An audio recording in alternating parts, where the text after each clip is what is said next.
ಇದೇ honey trap ಯತ್ನ ಆರೋಪಕ್ಕೆ ಸಂಬಂಧಪಟ್ಟಂತೆ ಜೆಡಿಎಸ್ನ ಯುವ ನಾಯಕ ನಿಖಿಲ್ ಕುಮಾರಸ್ವಾಮಿ ಕೂಡ ರಿಯಾಕ್ಷನ್ ಕೊಟ್ಟಿದ್ದಾರೆ. ಈಗಾಗಲೇ ಇದರ ಬಗ್ಗೆ ಸದನದ ಒಳಗೆ ಮಾತನಾಡಲಾಗಿದೆ. ಎಸ್ಟಿ ಸಮುದಾಯಕ್ಕೆ ಸೇರಿರುವಂತಹ ಕಾಂಗ್ರೆಸ್ನ ಒಬ್ಬ ಮಂತ್ರಿ ರಾಜಣ್ಣ ಅವರಷ್ಟೇ ಅಲ್ಲ, ಜಾರಕಿಹೊಳಿ ಅವರು ಕೂಡ ಈ ವಿಚಾರದಲ್ಲಿ ಬಹಳಷ್ಟು ನೊಂದು ಹೋಗ್ಬಿಟ್ಟಿದ್ದಾರೆ. ರಾಜಕೀಯವಾಗಿ ಪ್ರಜಾಪ್ರಭುತ್ವ ವ್ಯವಸ್ಥೆಯಲ್ಲಿ ಎಲ್ಲರೂ ಕೂಡ ತಲೆ ತಗ್ಗಿಸುವಂತಹ ವಿಚಾರ ಇದು ಅಂತೆಲ್ಲ ಹೇಳಿದ್ದಾರೆ. 48 ಜನ 50 ಜನ ಇದ್ದಾರೆ ಅಂತ ಹೇಳ್ತಾ ಇದ್ದಾರೆ.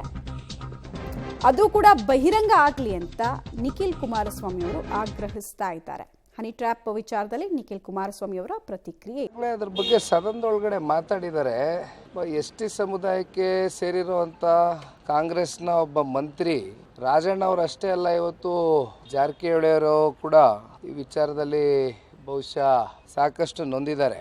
ಒಂದು ಇಲ್ಲಿ ನಿನ್ನೆ ದಿನ ಕೂಡ ನಾನು ಮಾತಾಡಬೇಕಾದ್ರೆ ಹೇಳ್ತಾ ಇದ್ದೆ, ರಾಜಕೀಯವಾಗಿ ಸೈದ್ಧಾಂತಿಕವಾಗಿ ವಿಷಯಾಧಾರಿತವಾದಂಥ ಚರ್ಚೆಗಳು, ಹೋರಾಟಗಳು, ವಿರೋಧಗಳು ಮಾಡ್ತಕ್ಕಂಥದ್ದು ಸರ್ವೇ ಸಾಮಾನ್ಯ. ಆದರೆ ಈ ಥರ ಒಬ್ಬರನ್ನ ವ್ಯಕ್ತಿಗತವಾಗಿ ನಿಲ್ಲಿಸ್ತಕ್ಕಂಥದ್ದು ಇವೆಲ್ಲವೂ ಕೂಡ ಸರಿಯಲ್ಲ. ಆಮೇಲೆ ಈ ಮಾರ್ಗ ಹಿಡಿದಿರ್ತಕ್ಕಂಥದ್ದು ಇದೆಯಲ್ಲ,